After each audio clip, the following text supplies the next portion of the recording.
hidup perjalanan kita 11 tahun, 2 tahun mungkin dia di ruko sebelum ketemu aku, dan 11 tahun dia saat bersama aku. Gak ada yang mungkin gak mau deket, dan semuanya memang sebenarnya baik-baik aja.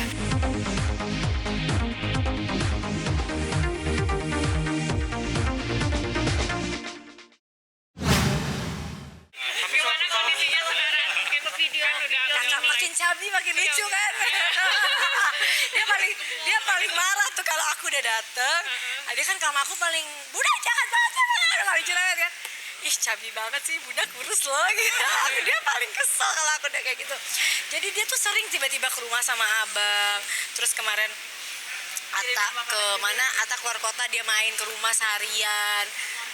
Dan memang kita nggak posting gitu karena mungkin karena kangen, dan kita kalau dulu kan setiap hari ketemu ya. Kalau sekarang kan jadi nggak posting karena kan jadi waktunya bener-bener cuma ngobrol. Kalau udah ketemu dia tuh ngobrol dari A sampai Z gitu loh. Jadi bukan nggak yang jadi kelihatannya kayak oh dia ada apa kan, nggak ada apa-apa. Bahkan kakak mau apa-apa pasti ngomong, Bun aku nanti ada kerjaan ini, Bun ada kerjaan itu, Bun aku lagi begini lagi begitu, tuh selalu ngomong kok gitu, selalu. Jadi aku nggak merasa kayak berubahnya adalah kita nggak tinggal bareng ya gitu, kita nggak tinggal bareng. Dari awal menikah sama Mas Anang sampai kakak menikah, nggak ada yang nggak mau deket gitu ya. Kalian tahulah semua cerita kita ini udah menjadi cerita publik bahwa nggak pernah ada yang nggak mau deket gitu. Tapi ya dulu nggak deket nggak kenapa ya nggak tahu gitu. Aku juga nggak paham gitu. Tapi tidak pernah ada yang tidak mau. Aurel, Azriel, dan Mas Anang dan aku berempat adalah saksi hidup perjalanan kita 11 tahun kita bersama. 2 tahun mungkin dia di ruko sebelum ketemu aku, dan 11 tahun dia saat bersama aku. Gak ada yang mungkin gak mau deket, gak mau apa, tapi gak ada, dan semuanya memang sebenarnya baik-baik aja. Bohong kalau aku bilang gak ada permasalahan, bohong. Ya beberapa kali kan adalah masalah di publik ini itu, tapi kan bukan karena kita gak bolehin atau apa, kan bukan gitu. Nah sekarang mungkin karena Aurel sudah menikah, lebih leluasa pasti untuk bisa, iya kalau mungkin dulu kalau misalnya tinggal di rumah kita ya pasti kan ada rasa-rasa untuk yang lebih ya canggung atau apa gitu. Tapi kalau sekarang udah enggak kan pasti akan lebih leluasa untuk siapapun untuk bisa datang atau apa tanpa harus gimana gitu. Jadi maksud aku itu bukan suatu hal yang besar gitu ya, bukan suatu hal yang, kalau masalah Aurel misalnya sama Miminya berkolaborasi, ini adalah impian Mas Anang dari Aurel itu SMP. Selalu dari SMP Mas Anang itu bilang, Kak kamu harus nyanyi yang bagus, kenapa kamu gedenya harus duet sama ibu kamu. Dan Aurel tahu banget, dan jawabannya apa? Aduh aku nggak pede, aku nggak mau, kan dia dulu gitu kan kalau kecil kan. Jadi aduh Mas Anang itu orang yang jangan, aku sedih gitu kemarin sampai gara-gara kalian tuh wawancara, mereka kalau kalian di Lumiere aku nggak mau lagi ketemu. Habisnya sebenarnya gara-gara berita itu jadi kesannya kita itu tidak suka dengan hal ini gitu. Jangan ada kejadian yang, bahkan Mas Anang minta berkali-kali loh Mbak Kadi untuk nyanyi di konser Mas Anang 3 kali gitu ya kan, berkali-kali minta nyanyi gitu, tapi mungkin memang belum pas waktunya ya. Jadi jangan sampai jangan yang kayak gitu-gitu, nggak ada yang kalau tiba-tiba Aurel bisa dekat sama Mbak Kadi sekarang dengan lain, itu semua itu kan proses hidup ya gitu. Dari dulu pasti deket, yang namanya ibu sama anak itu mau jauh juga pasti deket gitu, pasti akan deket. Kenapa? Namanya ibu yang melahirkan, ya nggak mungkin nggak deket. Tapi pasti ada sesuatu yang bikin nggak deket ya, ada pasti mungkin ya. Tapi kan waktu berlalu dan akan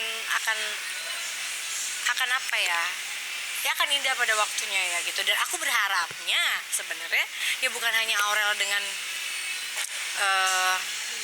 iya, tapi kita semua gitu loh. Jangan apa ya, maksud aku yuk kita sama-sama semua saling bersama untuk bisa baik-baik semua gitu. Jangan misalnya ini sama ini itu, ya, ayo semuanya baik-baik aja, karena memang seharusnya ini yang dari dulu kita inginkan gitu. Jadi jangan dibesar-besarkan dan jangan menjadi hal yang nantinya beritanya, wah aku kalau dengar berita, aku tuh sebenarnya udah berapa bulan aku kan bilang sama kalian aku tuh detox Instagram.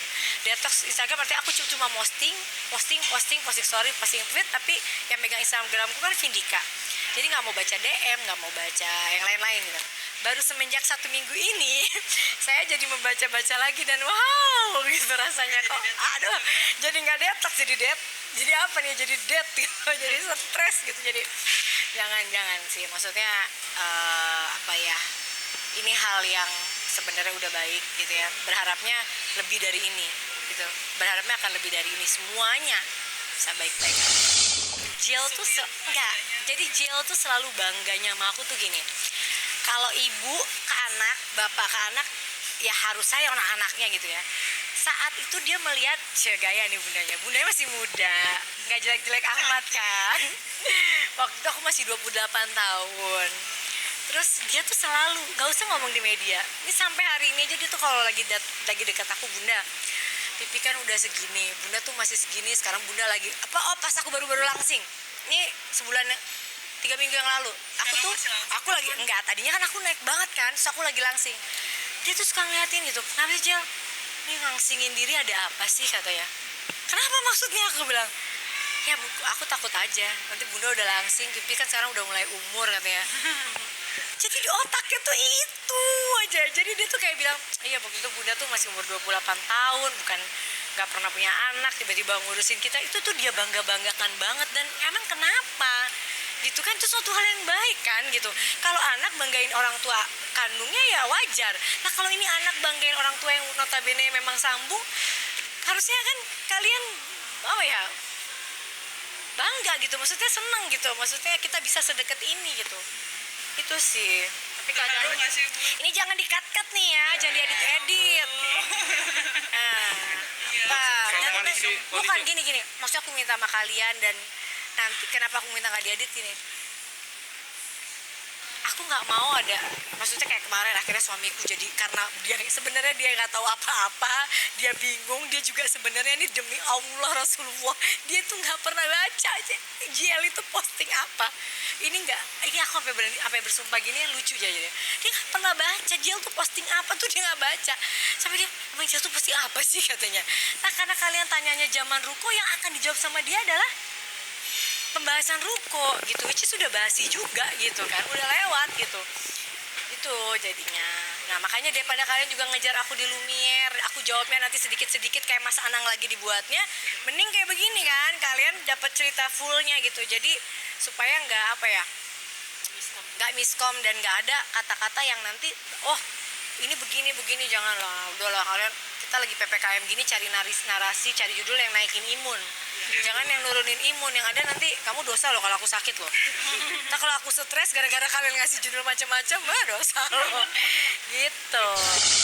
Yang namanya orang tua itu kan cintanya itu ke anak pasti luar biasa ya. Gitu. Apapun itu aku pasti mengasih saran yang baik-baik aja gitu. Maksudnya jaga kesehatan, malah aku tuh kan paling bawel sama dia masalah vitamin, masalah minum ini, minum itu, sampai dia kadang, aduh bun, aku sampai maksudnya aku bega nih bunda, suruh ini suruh itu, dia sampai kayak gitu.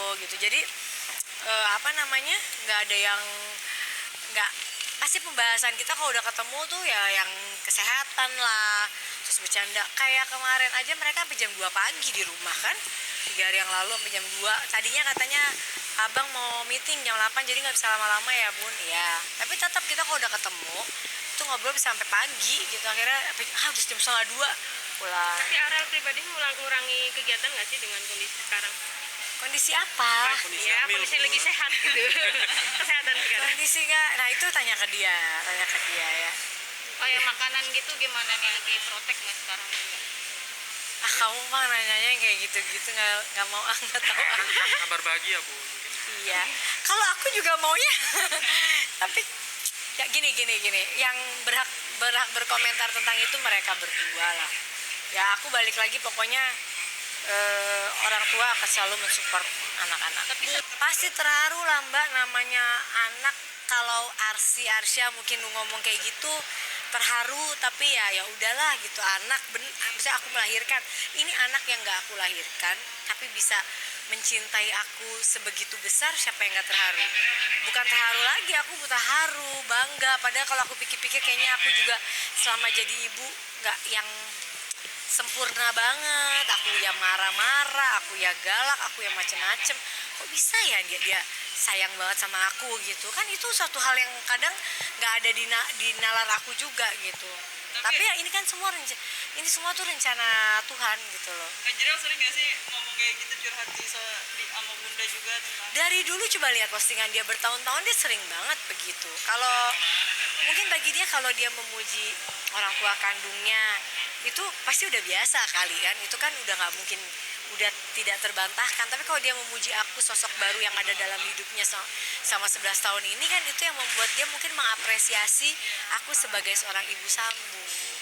Ya harus dong, kita kan kalau dulu image zaman aku juga kan punya ibu sambung ya gitu dulu gitu, jadi aku juga bisa merasakan bagaimana suka dan dukanya gitu. Jadi dengan adanya begini tuh aku senengnya ya, banyak orang yang kayak gini jadinya, ih pengen bunda di DM ku gitu, ih bunda aku sekarang terinspirasi dari bunda, aku pengen ke anak-anak sambungku juga kayak begini, kan bagus dong gitu. Ya yang bisa begitu, yang enggak juga ya ada juga ya gitu. Semua tuh tergantung dengan ketulusan kita. Karena saat aku menikah sama Mas Anang, aku menikah dengan seseorang yang saat itu kondisinya sedang tidak, maksudnya secara ekonomi juga kita lagi tidak bagus gitu, tidak ada, kecuali aku menikah, oh Mas Anang orang kaya raya, aku nikah ya aku harus baik sama anaknya, kan enggak. Aku menikah sama dia karena memang aku juga cinta sama anak-anaknya, dan kita dalam kondisi yang saat itu sedikit terpuruk, karena bukan terpuruk lah, tapi dalam kondisi saat itu kita lagi bener-bener semua hasil uang hasil duit kita tuh buat bikin rumah, jadi kita kerja keras banget gitu dari nol banget. Jadi semua itu dimulai dengan suatu ketulusan, sehingga akhirnya ujungnya pasti akan indah.